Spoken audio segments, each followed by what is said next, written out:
She is an award-winning journalist, a violence survivor and an activist dedicated to ending all violence against women and children.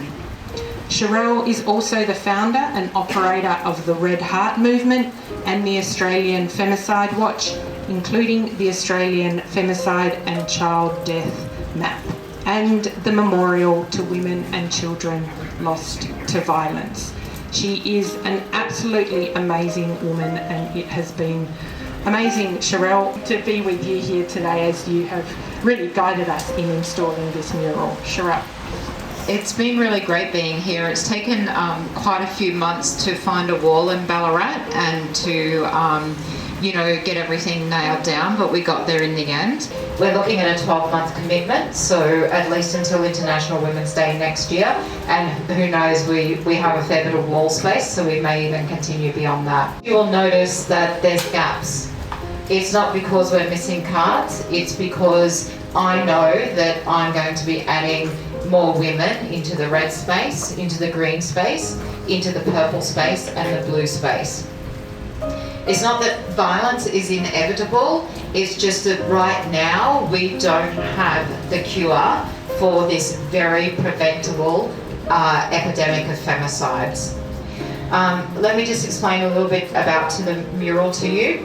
The red cards are all 2024, so all of the women lost to violence in 2024. On there you will find Samantha, Hannah and Rebecca, all Ballarat women. Underneath the red cards are blue cards. Those blue cards contain the names and faces of Ballarat women killed before 2024. It's not an exhaustive list of women. As I find out about more Ballarat victims, I will add them.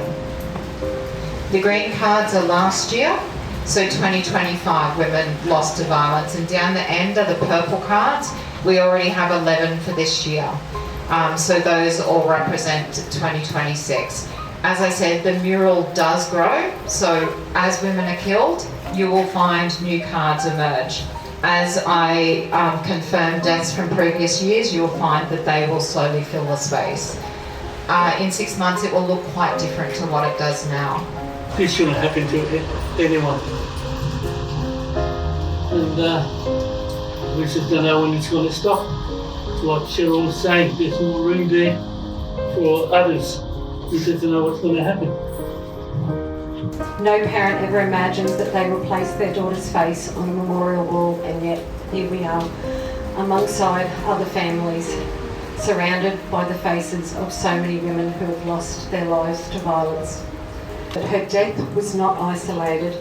It was not an isolated tragedy like so many women on this wall. It was preventable.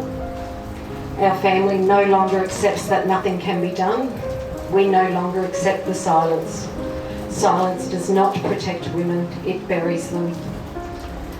So today is about remembrance, but it is also about responsibility.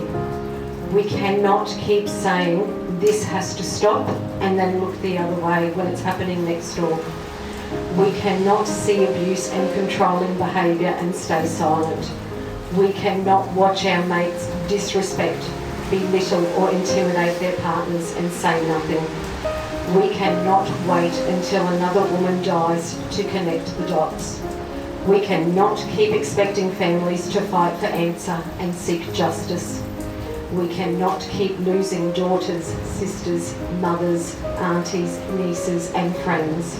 And we cannot light candles, wear ribbons or stand in front of a memorial wall like this and not feel uncomfortable.